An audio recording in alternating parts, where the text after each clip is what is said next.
తీసుకుంటారు. ఆ వెంటనే పోలీస్ బ్యాండ్పై జాతీయ గీతం ఉంటుంది. ఆ తర్వాత గౌరవనీయులు మన చీఫ్ సెక్రటరీ గారు కార్యక్రమాన్ని నిర్వహించి ప్రమాణ స్వీకారోత్సవం మన పెద్దల చేత చేయించేటువంటి సందర్భం కాబట్టి సుమారుగా ఒక 35-40 నిమిషాల వ్యవధిలో ఆ కార్యక్రమం ముగిసిన తర్వాత మళ్ళీ మరొక్క మారు జాతీయ గీతాలాపన ఉంటుంది. ఈ 2 సందర్భాల్లో మనం లేచి నిలబడి మన ధర్మాన్ని మనం పాటించాలి. ఆ తర్వాత ఒక గ్రూప్ ఫోటో కోసం ఇటు ఎడంవైపు వస్తారు. దాంతో అనుకున్నటువంటి కార్యక్రమంలో ముఖ్యమైనటువంటి పాయింట్ పూర్తవుతుందని మనవి చేస్తూ మరొక 30 సెకండ్ల వ్యవధిలోనే వేదికకి విచ్చేయబోతూ ఉన్నారు మన ప్రియతమ నేత. మనం ఎప్పుడూ కూడాను ప్రత్యేకమైనటువంటి ఒక ఆధ్యాత్మికమైనటువంటి రీతిలో కొలిచేటువంటి పెద్దలు శ్రీ నరేంద్ర మోదీ గారు విచ్చేయబోతూ ఉన్నారు. అలాగే రాజకీయాల్లో మరి ఒక్కొక్క మెట్టు ఎదుగుతూ తండ్రి వారసత్వాన్ని పుణికి పుచ్చుకుని దేశ రాజకీయాల్లో తనకంటూ ఒక పేజీని లిఖించుకున్నారు దగ్గుపాటి పురంధరేశ్వరి గారు. తండ్రి వారసత్వం, భర్త అడుగుజాడలలో వెరసి రాజకీయాల్లో ఒక విజయ కెరటం. పురంధరేశ్వరి విజయేశ్వరిగా అవతారం ఎత్తి కూటమికి ఆంధ్ర రాష్ట్రంలో అద్భుత విజయాల్ని అందించాలని మనస్ఫూర్తిగా పలుకుతూ స్వాగతం పలుకుతున్నాం శ్రీమతి పురంధరేశ్వరి గారికి. నాటి రోజుల్లో నరేంద్ర మోదీ గారి ప్రభుత్వంలో ఒక ప్రత్యేకమైనటువంటి శాఖకి మంత్రివర్యులుగా పనిచేసిన ఇప్పుడు ఆంధ్రప్రదేశ్ రాష్ట్రంలో భారతీయ జనతా పార్టీ అధ్యక్షురాలిగా పెద్దలు శ్రీ నరేంద్ర మోదీ గారు, అమిత్ షా గారు ఇత్యాది వారి యొక్క చూపినటువంటి తోవలు, ఆ మార్గదర్శకత్వంలో విశేషమైనటువంటి గమనంతో వెళ్ళి విజయాన్ని సాధించినటువంటి వారికి స్వాగతం పలుకుతూ ఉన్నాం.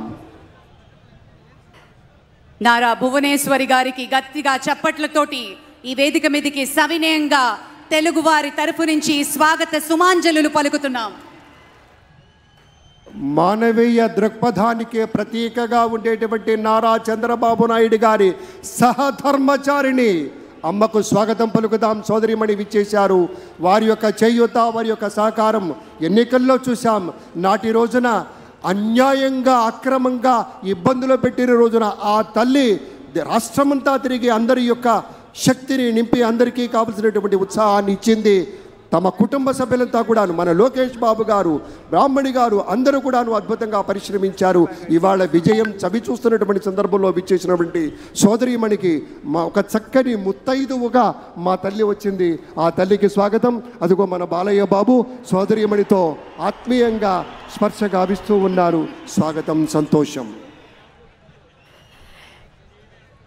ఇది కుంఠితమైనటువంటి దీక్ష ఉన్నప్పుడే, ఒక అద్వితీయమైనటువంటి స్ఫూర్తి ఉన్నప్పుడే 1000 మైళ్ళ దూరాన్ని ఒక్క అడుగుతో ప్రారంభించి యువగళాన్ని నెత్తిపెట్టుకొని భుజానికెత్తుకున్నటువంటి అనుసంధాన కార్యక్రమాలు అన్నింటినీ కలగలిపి విశేషమైనటువంటి రీతిలో ఈ రాష్ట్ర యువత ఎన్నెన్ని ఇబ్బందులు పడుతుందో అవన్నీ గమనించినటువంటి రీతిలో పొరుగు రాష్ట్రాన్ని చూసి మనమంతా ముక్కున వేలేసుకోవలసినటువంటి పరిస్థితి వస్తున్నటువంటి సందర్భాన్ని దృష్టిలోకి తెచ్చుకున్నటువంటి యువ నాయకుడు శ్రీ లోకేష్ బాబు ఒక ప్రేమమూర్తిగా ఇవాళ ప్రత్యేకమైనటువంటి ఆత్మీయ బంధంతో తండ్రి గారు శ్రీ నారా చంద్రబాబు నాయుడు గారి నుంచి పుణికి పుచ్చుకున్నటువంటి సంస్కార భావాలతోటి అత్యంత వినయంతో మానవ జీవన గమనాన్ని గమ్యాన్ని నిర్దేశించినట్లుగా జీవితాన్ని కలగా కాదు ఒక కర్తవ్య నిర్వహణల పంచభక్ష్యాలు తన కంచాన వడ్డించ గోంగూర కోసమై లొట్టలేసేవాడు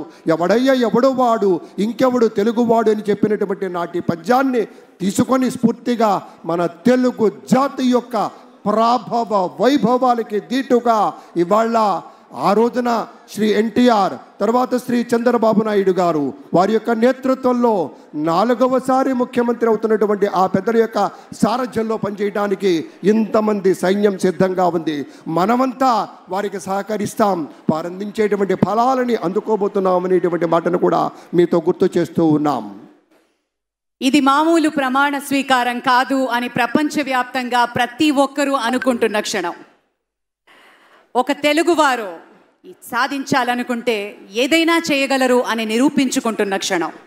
అతిరథ మహారథులు, వరల్డ్ కాన్సులేట్ జనరల్స్తో పాటు ప్రముఖ నటులు, భారతదేశం గర్వించదగ్గ నటులు, పద్మ విభూషణులు, సూపర్ స్టార్లు ఈ వేదిక మీద రావడం మనం నిజంగా ఎంత అదృష్టం చేసుకున్నాం అనిపిస్తుంది. ఒక్కసారి మనం చూసుకుంటే ఈ ప్రమాణ స్వీకార మహోత్సవం గజదళం, అశ్వదళం, అభిముఖం అన్న రేంజ్లో నభూతో నభవిష్యతి అనే విధంగా జరుపుకుంటున్న క్షణం. హృదయాన్ని మెత్తగా ఆత్మీయతతో స్పృశిస్తూ వెళుతున్నటువంటి అనుభూతి, ఒక పలకరించినటువంటి ఒక పవన వీచిక మన పవన్ కళ్యాణ్.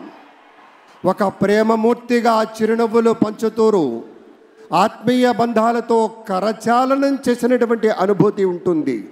వారు ప్రచారం కోసం వచ్చినప్పుడు ప్రతి యువత కూడా ఎగిరెగిరి ఎప్పుడెప్పుడు ఆయన్ని అందుకుందామా, ఆయన కరస్పర్శ తాకితే చాలు పులకించిపోతామనేటువంటి రీతిలో పనిచేసినటువంటి రోజులు గుర్తుకొస్తున్నాయి, పరిశ్రమించినటువంటి రోజులు గుర్తుకొస్తున్నాయి. శిథిలమయ్యేటువంటి నాటి రోజుల్ని పూర్తిగా భూస్థాపితం చేసుకొని ఇవాళ రెట్టించిన ఉత్సాహంతో పటిష్టమైనటువంటి ప్రణాళికతోటి ముందుకొస్తున్నారు. మన ముఖ్యమంత్రి వర్యులుగా ప్రమాణ స్వీకారం చేయబోతున్నటువంటి శ్రీ నారా చంద్రబాబు నాయుడు గారి గురించి చెప్పుకుంటే ఒక కార్యదక్షతకు నిదర్శనం, ఒక నిలువెత్తు రేఖాచిత్రాన్ని గీస్తే అచ్చమ్మది చంద్రబాబు నాయుడులా ఉంటుంది. ఎందుకంటే మనకు తెలుసు, గతంలో వారి యొక్క నేతృత్వంలో నదుల అనుసంధానం కావచ్చు, నూతన రాజధాని ఏర్పాట్లు కావచ్చు, రహదారుల నిర్మాణం కావచ్చు, నూతన వ్యవసాయ విధానాలు కావచ్చు, ప్రతి చోట పారదర్శకత కావచ్చు. అలాగే వీటన్నింటినీ కూడా ప్రజల్లోకి తీసుకెళ్ళడానికి మన భాషా సాంస్కృతిక శాఖల ద్వారా కదంబ మాలలు కావచ్చు, సాంస్కృతిక విశేషాలు కావచ్చు, అన్నీ కూడాను వారసత్వపు కళారూపాల ఔన్నత్యాన్ని నిలబెట్టుకుంటూ నాటి రోజుల్లో చెప్పేవారే స్వచ్ఛాంధ్రప్రదేశ్, స్వర్ణాంధ్రప్రదేశ్ అని ఇంతకుముందే సోదరి అన్నారు. ది CEO ఆఫ్ ఆంధ్రప్రదేశ్ అని నాటి రోజుల్లో ఘనంగా చెప్పుకునేవాళ్ళం. ఎందుకయ్యా అంటే ఒకే ఒక కారణం, ఎప్పటికప్పుడు అప్డేట్ అవుతూ ఉండాలి, ముసిలిగా మారిపోకూడదు. భాగస్వాములను చేశారు. స్వచ్ఛ ఆంధ్రప్రదేశ్ కు ఆనాడే బీజం వేశారు. దేశంలోనే మొట్టమొదటిసారిగా ఈ గవర్నెన్స్ కు నాంది పలికారు. పేదరికంతో సతమతమయ్యే పల్లెల్లో చంద్రబాబు ప్రభుత్వం ఏర్పరిచిన స్వయం సహాయక సంఘాలు కొత్త వెలుగులు నింపాయి. డ్వాక్రా సంఘాలకు రుణాలిచ్చి ప్రోత్సహించారు. ఐటీ మరియు ఐటీ ఆధారిత సేవలు భారతదేశపు అతిపెద్ద ఎగుమతుల పరిశ్రమ కావచ్చని చంద్రబాబు ఆనాడే ఊహించారు. అందుకోసం ఏపీని పెట్టుబడులకు గమ్యస్థానంగా ఇన్ఫర్మేషన్ టెక్నాలజీ హబ్గా మార్చడానికి చంద్రబాబు చేసిన కృషి బిల్ గేట్స్ వంటి ప్రముఖులను సైతం ఆకర్షించింది. చంద్రబాబు విజన్లో ఐటీ అన్నది ఒక భాగం మాత్రమే. అంతకు మించి అనేక రంగాలలో అనూహ్యమైన మార్పులకు చంద్రబాబు నాంది పలికారు. చంద్రబాబు గారి విజన్ 2020. ఈ విజన్ డాక్యుమెంట్లో పేదరిక నిర్మూలన, స్థిరమైన అభివృద్ధి గురించి మాత్రమే కాదు, అద్భుతమైన మౌలిక సదుపాయాల కల్పన, గ్లోబల్ ఎకానమీలో చేరిక గురించి కూడా ఉంది.